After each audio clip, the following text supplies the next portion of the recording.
Hi there, Leos. Thanks so much for tuning in. I'm Astrogirl, and we're looking at January 12 through January 18.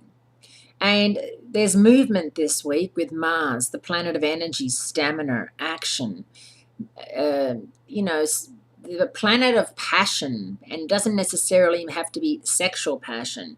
It can be the passion of, like, let's do this thing, let's get this thing moving.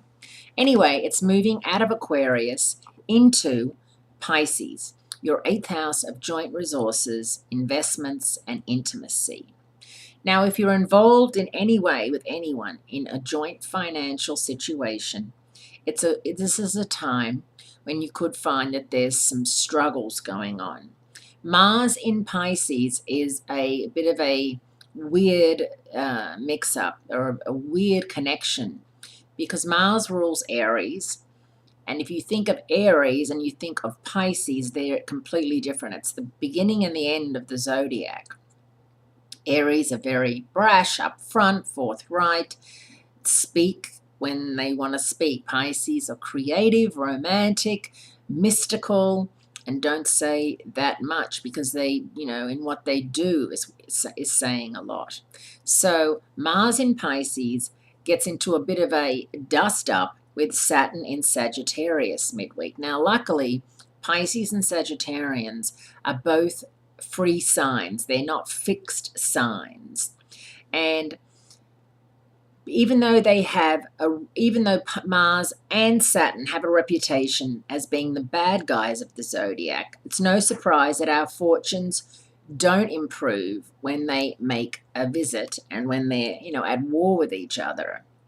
The redeeming part is that Mars and Saturn are both in the type of zodiac signs, Pisces and Sagittarians, that are adaptable, making change easily.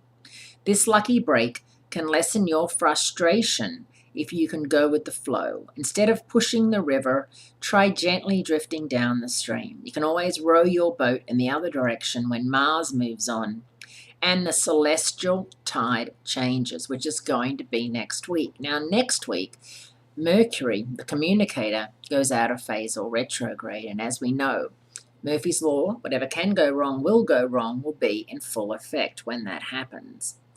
However, Mercury retrograde gives everyone a chance to rethink, redo, research, and reconnect. So it's not such a bad thing. It's the first Mercury retrograde of 2015, remembering that Jupiter, the planet of opportunity, is currently out of phase in your sign. So we'll have two planets retrograde this time next week. Speaking of Jupiter, it's going direct in your sign mid-April, and then it leaves your sign completely August 22nd, and it won't be back for 12 years. So really make the most of it. Even though it's retrograde, there are still some wonderful opportunities coming your way. Things that you could only dream about, Leos. Things that you would never in a million years thought could happen. Business, personal. So it really is a wonderful time for you. So don't get sidetracked by any glitches. Let them just be a glitch and keep on moving. Have a great week. Great speaking to you. And I look forward to speaking to you again next week.